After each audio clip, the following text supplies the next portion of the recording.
Assalamualaikum warahmatullahi wabarakatuh. Bapak dan Ibu, para peserta pelatihan Bendara Penerimaan, selamat berjumpa lagi dengan saya, Sutiono, Widyaswara Pusiklat Anggaran dan Perbendaraan. Pada kesempatan kali ini, saya akan menyampaikan materi tentang pertanggungjawaban Bendara Penerimaan.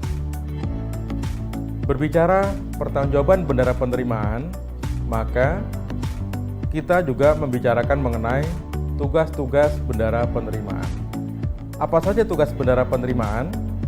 Bendara Penerimaan memiliki tugas yang pertama, menerima pendapatan negara, yang kedua, menyimpan, yang ketiga, menyetorkan, yang keempat, menatausahakan dan membukukan, dan yang kelima adalah mempertanggungjawabkan, dalam arti menyampaikan laporan pertanggungjawaban kepada Badan Pemeriksa Keuangan dan KPPN.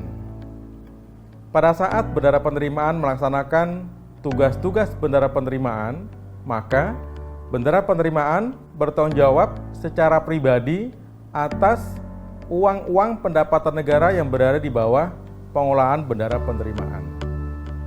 Bendara Penerimaan juga bertanggung jawab secara fungsional atas uang-uang yang ada di bawah tanggung jawab Bendara Penerimaan yang harus dipertanggungjawabkan kepada kuasa bun atau KPPN.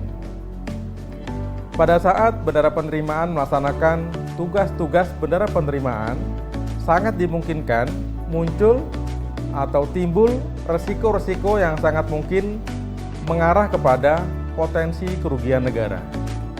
Sebagai contoh misalnya, pada saat Bendara Penerimaan menerima uang pendapatan negara, maka potensi risiko yang muncul adalah tarif yang dipungut oleh Bendara Penerimaan di bawah tarif yang seharusnya, atau Bendara Penerimaan tidak melakukan pemungutan atas PNBP yang seharusnya dipungut oleh Satker bersangkutan. Risiko yang sangat mungkin muncul kedua adalah ketika Bendara melakukan penyimpanan uang-uang pendapatan negara. Sebagai contoh misalnya, uang yang disimpan oleh Bendara mengalami kecurian atau diambil oleh orang yang tidak berhak. Potensi yang ketiga misalnya adalah ketika Bendara melakukan tugas penyetoran atas pendapatan negara. Risiko yang mungkin adalah Bendara lupa menyetorkan, terlambat menyetorkan, atau bahkan barangkali melakukan penyetoran di bawah tarif yang seharusnya, sehingga terjadi kekurangan penerimaan negara. Nah, risiko-risiko yang mungkin tadi bisa berdampak kepada timbulnya kerugian negara. Berbicara kerugian negara, Undang-Undang Nomor 1 Tahun 2004 tentang Perbendaharaan Negara sudah menyatakan di dalam pasalnya terkait dengan kerugian negara. Kerugian negara diartikan dengan kekurangan uang, surat berharga, atau barang yang nyata dan pasti jumlahnya akibat perbuatan melawan hukum, baik sengaja ataupun lalai. Berdasarkan definisi yang diatur di dalam Undang-Undang Nomor 1 Tahun 2004 tersebut, maka dapat kita simpulkan unsur-unsur di dalam kerugian negara ada 3. Yang pertama, kekurangan uang, surat berharga, atau barang. Yang kedua, nyata dan pasti jumlahnya. Dan yang ketiga, terdapat perbuatan melawan hukum, baik sengaja ataupun lalai. Kerugian negara bisa dilihat berdasarkan subjek dan objeknya. Apa saja objek kerugian negara? Yang pertama adalah uang, yang kedua surat berharga, yang ketiga adalah berupa barang. Kerugian negara juga bisa dilihat berdasarkan subjeknya. Apa saja subjek kerugian negara? Yang pertama adalah bendahara, yang kedua pegawai negeri sipil bukan bendahara, dan yang ketiga adalah pihak ketiga. Perbedaan kerugian negara berdasarkan subjek ini berpengaruh terhadap kewenangan atas pengenaan ganti kerugian negara. Sebagai contoh misalnya, apabila pelaku yang menyebabkan kerugian negara adalah bendahara, maka institusi yang berwenang untuk pengenaan ganti kerugian negara adalah Badan Pemeriksa Keuangan.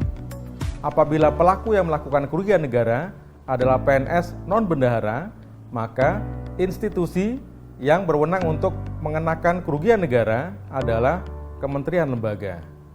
Bagaimana seandainya yang melakukan kerugian negara adalah kementerian lembaga? Maka institusi yang berwenang adalah Menteri Keuangan selaku Bendahara Umum Negara. Bagaimana seandainya Menteri Keuangan yang melakukan kerugian negara? Maka institusi yang berwenang untuk pengenaan ganti kerugian negara adalah Presiden. Apabila terjadi kerugian negara yang pelakunya adalah bendahara, maka Peraturan Badan Pemeriksa Keuangan Nomor 3 Tahun 2007 mengatur tata cara penyelesaian ganti kerugian negara atas bendahara instansi pemerintah. Sumber informasi terjadinya kerugian negara dapat bersumber dari 4 sumber. Sumber pertama, pengawasan atasan langsung atau kepala kantor. Sumber kedua, berdasarkan hasil pengawasan aparat fungsional, misalnya Inspektorat Jenderal atau BPKP. Yang ketiga, sumber informasi kerugian negara berasal dari pemeriksaan Badan Pemeriksa Keuangan. Dan yang keempat, sumber informasi timbulnya kerugian negara dapat bersumber dari hasil pemeriksaan pejabat ex officio. Berdasarkan Peraturan BPK Nomor 3 Tahun 2007, terdapat 2 cara penyelesaian ganti kerugian negara.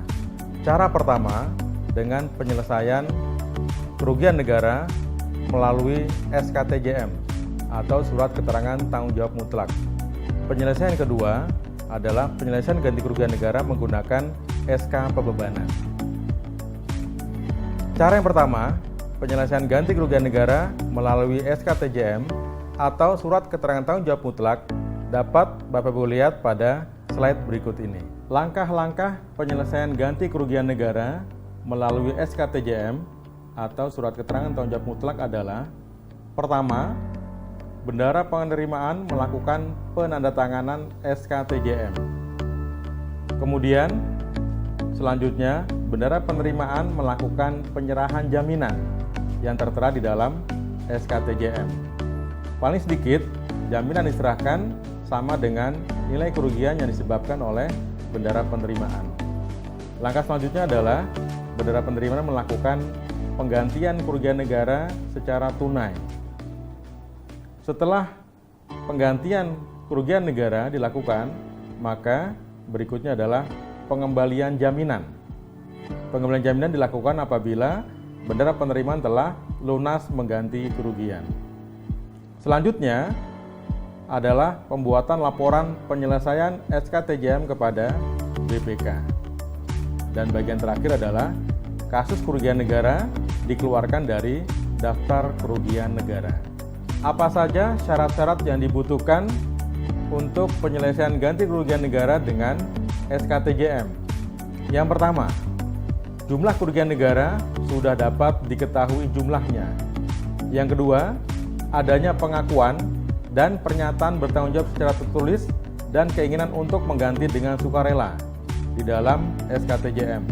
Yang ketiga, penyelesaian secara damai dengan SKTJM harus disertai dengan jaminan yang nilainya sepadan dengan jumlah kerugian negara. Dan yang terakhir adalah pemulihan kerugian negara dilaksanakan dalam waktu tidak lebih dari 40 hari terhitung sejak SKTJM ditandatangani. Cara penyelesaian ganti kerugian negara yang kedua, selain penyelesaian melalui SKTJM tadi, adalah penyelesaian melalui SK Pembebanan. Cara kedua ini ditempuh apabila bendahara tidak melalui proses EKTJM atau tidak mengakui kerugian negara disebabkan oleh bendahara penerimaan. Langkah pertama yang dilakukan adalah Kementerian Lembaga menerbitkan SK Pembebanan sementara. Sambil proses berjalan, maka BPK menerbitkan SK PBW atau Surat Keputusan Penetapan Batas Waktu. Melalui SK PBW ini, BPK memberikan waktu kepada bendahara penerimaan selama 14 hari untuk mengajukan keberatan. Kemudian, dalam jangka waktu 14 hari tersebut, bendahara penerima menyiapkan keberatan-keberatan diajukan kepada BPK. Apabila keberatan dari bendahara penerimaan diterima oleh BPK, maka BPK segera menerbitkan SK Pembebasan. Sebaliknya, Apabila keberatan dari bendara penerimaan ditolak oleh BPK, maka BPK akan menerbitkan SK pembebanan. Demikianlah Bapak dan Ibu yang saya hormati, materi pertanggungjawaban bendara penerimaan yang dapat saya sampaikan. Semoga bermanfaat. Terima kasih. Selamat belajar. Assalamualaikum warahmatullahi wabarakatuh.